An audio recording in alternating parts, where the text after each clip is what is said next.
Interesting है भाई, chemistry के अल्फाबेट्स।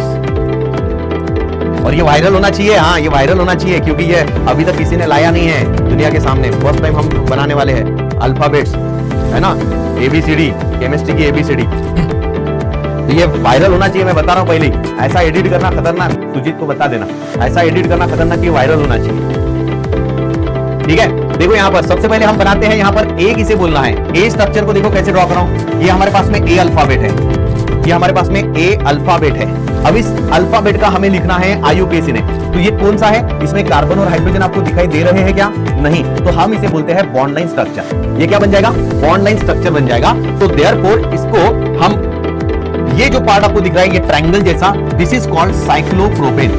ठीक है ना, देखो मेन जो चीज है वो है साइक्लोप्रोपेन। ये आपको ट्रायंगल जो दिख रहा है यहाँ पर, ये 3 मेंबर की साइक्लिक रिंग है, 3 कार्बन से बनी हुई साइक्लिक रिंग है। तो इसको हम क्या बोलते हैं?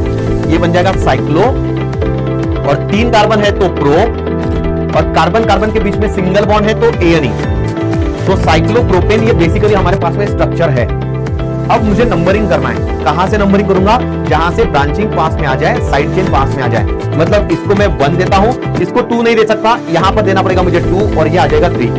तो 1 पे और 2 पे 2 मिथाइल ग्रुप है। देखो यहां पर ये कार्बन है, इस कार्बन के साथ में एक ही बॉन्ड दिख रहा है आपको, तो 3 हाइड्रोजन के साथ में है, दैट इज अंडरस्टूड। ठीक है, यहां पर देखिए ये टर्मिनल पे एक कार्बन है, एक बॉन्ड इधर है, तो 3 हाइड्रोजन के साथ में होंगे। बॉन्ड लाइन स्ट्रक्चर में हमें हाइड्रोजन को शो करने की जरूरत नहीं होती है। तो फर्स्ट पे और सेकंड पे क्या प्रेजेंट है? मिथाइल ग्रुप है। साइड चेन इस कंपाउंड के अंदर प्रेजेंट है क्या? हाँ, साइड चेन प्रेजेंट है। कहां पर है? 1 पे है और 2 पे है। कितने हैं? 2 है साइड चेन, दोनों सेम है इसलिए मैंने डाई लिखा। कौन सा ग्रुप है ये? मिथाइल ग्रुप है ना।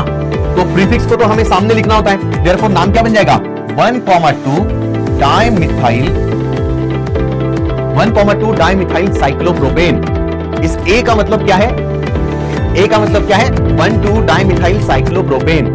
तो अगर आपको सपोज मेरा नाम लिखना है कि आज क्लास किसका है? अर्जुन सर का है, तो अर्जुन सर का ए लिखोगे आप, तो ए का मतलब आपको बोलना पड़ेगा 1,2 डाइमिथाइल साइक्लोप्रोपेन। ये ए अल्फाबेट बन जाएगा।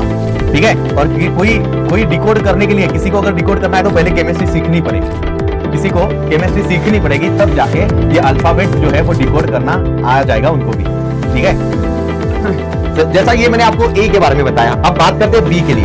अब देखो बी को जो मैं लिखूंगा, सारे अल्फाबेट्स को कैलकुलेटर के फॉर्म में लिखता हूं, जैसे कैलकुलेटर के डिजिट्स होते हैं ना, वैसे लिखता हूं। जैसे ए का मतलब मैंने आपको बता दिया। अब बी को देखो यहां पर, ये मेरे पास में बी बन जाएगा।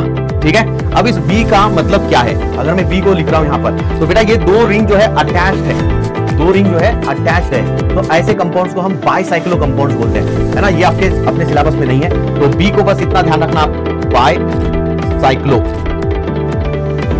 ठीक है, ऐसे कंपाउंड्स को हम क्या बोलते हैं? बाइसाइक्लो कंपाउंड बोलते हैं, बाइसाइक्लो कंपाउंड। ठीक है, तो बस इसका नाम नहीं लिखूंगा क्योंकि ज्यादा हमारे काम में आने वाला नहीं है। सीईटी के ज्यादा यानी क्या है ही नहीं अपने सिलेबस में। पायरो कंपाउंड और बाइसाइक्लो कंपाउंड ये अपने सिलेबस में नहीं है। ठीक है, अब बात करते हैं जैसा सी के बारे में। अगर मुझे सी को लिखना है तो मैं ऐसे लिखूंगा सी को, ये बनेगा सी। अब सी के अंदर देखिए यहाँ पर अगर मैं उसका आईयूपीएसी नेम लिखना चाहूं तो भाई 1, 2, 3, 4 कार्बन प्रेजेंट है। लॉन्गेस्ट चेन मैंने सिलेक्ट की है, लॉन्गेस्ट चेन के अंदर 4 कार्बन मुझे दिखाई दे रहे हैं। कोई वहां पर साइड चेन नहीं है, सारे के सारे कार्बन एटम लॉन्गेस्ट चेन का पार्ट है। तो कोई साइड चेन नहीं है, कोई फंक्शनल ग्रुप नहीं है, तो ना हमें सफिक्स लिखना है ना हमें प्रीफिक्स लिखना है। हम सीधे आते हैं अल्क के ऊपर, यानी लॉन्गेस्ट चेन के अंदर कार्बन आपको दिखाई दे रहे हैं बेटा 4, तो 4 कार्बन का मतलब होता है ब्यूट। 4 कार्बन का मतलब होता है ब्यूट, है ना, ब्यूट। और कार्बन कार्बन के बीच में सिंगल बॉन्ड है, तो ये सैचुरेटेड हाइड्रोकार्बन है। जो मैंने आपको लिख के दिया था वो वाले पॉइंट चेक करते चलना, ये सैचुरेटेड है। तो सैचुरेटेड के लिए हम 1 डिग्री सफिक्स लगाते हैं ANE, सो देयरफॉर ये बन जाएगा ब्यूटेन। तो this is the structure of butane, this is the structure of butane. इस तरीके से अब मैं सारा ABCD अप टू Z मैं नहीं बता पाऊंगा, है ना। तो रैंडमली हम कोई भी एक अल्फाबेट ले लेते हैं और उसको डिकोड करते हैं।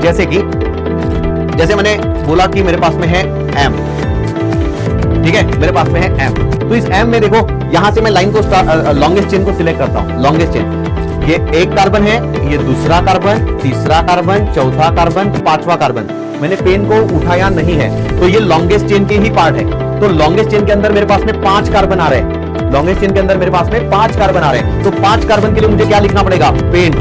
और ये कार्बन कार्बन कार्बन कार्बन के बीच में सिंगल बॉन्ड ही है, तो सिंगल बॉन्ड के लिए हमें क्या लिखना पड़ता है, ANE, है ना। तो ये बन जाएगा पेंटेन का स्ट्रक्चर। M लिखा मतलब पेंटेन का स्ट्रक्चर। दिल है कि मानता नहीं।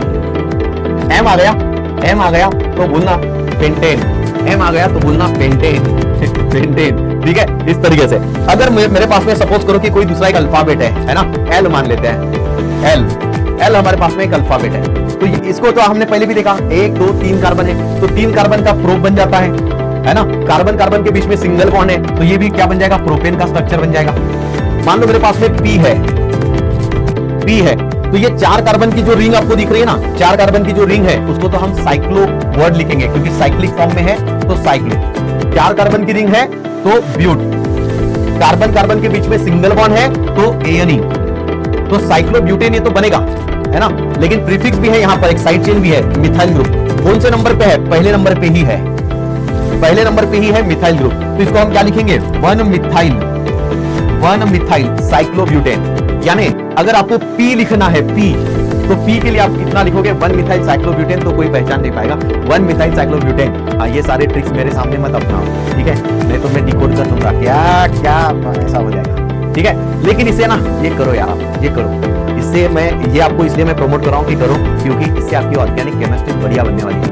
आप इंटरेस्टिंग, आपको ये ऐसा लगेगा कि नहीं यार ये लिखना है हमें, तो लिखने के तौर पे भी आप पढ़ोगे तो आपका IUPAC नेम की प्रैक्टिस बहुत बढ़िया होने वाली है, ठीक है। कोई भी आप अल्फाबेट उठा के लिख सकते हो, उसमें कोई दिक्कत वाली बात नहीं है। जैसे यहां पर मैंने सपोज करो, यहां पर मैंने K लिखा है, अब इस K अल्फाबेट्स का मुझे IUPAC नेम लिखना है, तो मैं सबसे पहले क्या करूंगा, यहां पर लॉन्गेस्ट चेन को सिलेक्ट करता हूं, ठीक है। तो लॉन्गेस्ट चेन देखो यहां पर 1 2 3 है ना, देखो या फिर 1 2 3 या फिर 1 2 3, कैसे भी गया तो लॉन्गेस्ट चेन में 3 कार्बन आ रहे हैं, तो मैंने ये वाली लॉन्गेस्ट चेन सिलेक्ट कर ली है, ये मेरे पास में एक लॉन्गेस्ट चेन है, ठीक है। और इस लॉन्गेस्ट चेन में 2 साइड चेन भी है, मिथाइल वाले सब्स्टिट्यूएंट भी है साइड चेन। कहां पर है, दोनों भी एक ही कार्बन पे अटैच है, नंबरिंग करना पड़ेगा, तो 1 2 3 ऐसे करना पड़ेगा। तो सेकंड नंबर पे 2 मिथाइल ग्रुप प्रेजेंट है, तो हम क्या करेंगे, पहले प्रीफिक्स को लिखते हैं ना, तो 2,2 डाई क्यों, क्योंकि 2 मिथाइल है, डाई मिथाइल। और ये लॉन्गेस्ट चेन में कार्बन कितने हैं, 3 है, यहां से आपको अल्क मिलेगा बेटा, प्रोप, क्या मिलेगा, प्रोप। और इस प्रोप के अंदर कार्बन कार्बन के सिंगल बॉन्ड ही प्रेजेंट है, तो ये सैचुरेटेड वाली है लॉन्गेस्ट चेन, सैचुरेटेड के लिए हम सफिक्स लगाते हैं ANE, तो फिर नाम बन जाएगा 2,2 डाइमिथाइल प्रोपेन, है ना। तो जब आपको K बोलना है, K, तो K के लिए आपको बोलना पड़ेगा 2,2 डाइमिथाइल प्रोपेन। होपफुली आप सबको समझ में आ रहा है केमिस्ट्री के अल्फाबेट्स कैसे लिखे जाते हैं। एक बार मेरे को बता दो, क्या आप लोगों को ये पॉइंट इंटरेस्टिंग लगा, क्या आप लोगों को IUPAC नेम लिखने में मजा आ रहा है?